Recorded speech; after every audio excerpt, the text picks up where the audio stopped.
కాలీఫ్లవర్తో egg fry. ముందుగా cauliflower తీసుకొని హాట్ వాటర్ అనేది కాంచుకోవాలి. అందులోకి పోసుకొని 10 నిమిషాల పాటు పసుపేసి నానబెట్టుకొని తర్వాత చిన్న చిన్న ముక్కల్లాగా కట్ చేసుకోవాలి. ధనియాల పొడి, మిరప్పొడి, గరం మసాలా, చికెన్ మసాలా 1 స్పూన్ చొప్పున తీసుకున్నాను. పావు టేబుల్ స్పూను పసుపు, అలాగే కొద్దిగా బ్లాక్ సాల్ట్, కొద్దిగా కస్తూరి మేతి తీసుకున్నాను, మసాలా పొడులు. అలాగే కడాయి పెట్టుకొని 2 టేబుల్ స్పూన్ ఆయిల్ వేసుకొని ఆవాలు, జీలకర్ర వేసుకొని తర్వాత మనం కట్ చేసి ఉంచుకున్న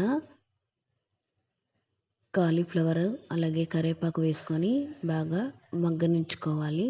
ఉప్పు వేసుకోవాలి. రుచికి తగ్గ ఉప్పు వేసుకొని కొద్దిసేపు మగ్గనివ్వాలి ఆయిల్లోనే బాగా. తర్వాత మనం తీసుకున్న మసాలా పొడులన్నీ అందులోకి వేసుకొని కొద్దిసేపు బాగా కలుపుకోవాలి.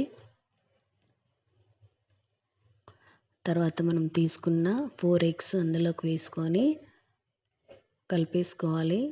చివరిగా కొత్తిమీర వేసుకొని సర్వ్ చేసుకుంటే చాలా అంటే చాలా టేస్టీగా, చాలా అయితే బాగుంది. మీరు కూడా ఒకసారి ట్రై చేయండి. నా ఛానల్ నచ్చితే గనుక తప్పకుండా సబ్స్క్రైబ్ చేయండి, లైక్ చేయండి, షేర్ చేయండి, కామెంట్ సెక్షన్లో కామెంట్ చేయండి.